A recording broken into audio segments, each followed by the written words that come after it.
গতকাল আমরা একটি শিশুর বিষয়ে কথা বলেছিলাম, অর্থাৎ 7 বছরের শিশু দর্শন পরবর্তী সময়ে তাকে হসপিটালে নিয়ে যাওয়া। আপনারা অনেকে হয়তো জানেন যে শিশুটি ইতিমধ্যেই মারা গেছেন।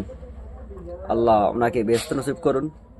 তবে দুঃখ ও কষ্টের বিষয় যে শিশু দর্শিত হলো, তার পরবর্তী সময়ে এই বাচ্চা শিশু মারা গেল। কিন্তু এই শিশুর যে বিচার বা বিচার হবে কি না আদৌ, তাও কিন্তু এখনো লক্ষ্য করা যাচ্ছে না। আসলে কথিত আছে এই সমাজে নাকি প্রায় 95% মুসলমান।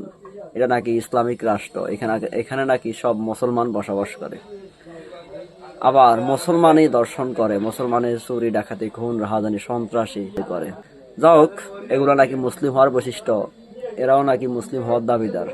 ভালোই, যার যার ওয়েতে সকলের চিন্তা ভাবনা আছে, সকলের দৃষ্টিভঙ্গি আছে, সবাই সে অনুযায়ী চলতেছে, আবার নিজেকে মুসলিমও দাবি করতেছে। তো একজন প্রকৃত মুসলিমের বৈশিষ্ট্য হচ্ছে গিয়ে সে কোনো অন্যায় অবিচার জোর জুলুমের সাথে সম্পৃক্ত থাকবে না এবং আল্লাহ বিরোধী কোনো কাজের সাথে সম্পৃক্ত থাকবে না। কিন্তু আমাদের সমাজের বৈশিষ্ট্য হচ্ছে গিয়ে তারা নিজেদেরকে মুসলিমও দাবি করে, আবার সমস্ত অন্যায় অবিচার জোর জুলুম সন্ত্রাসীর সাথে তারা জড়িত। যাক, ভালোই, এই মুসলমানিত্ব তাদেরকে নাজাত দেয় কিনা সেটাই দেখার বিষয়।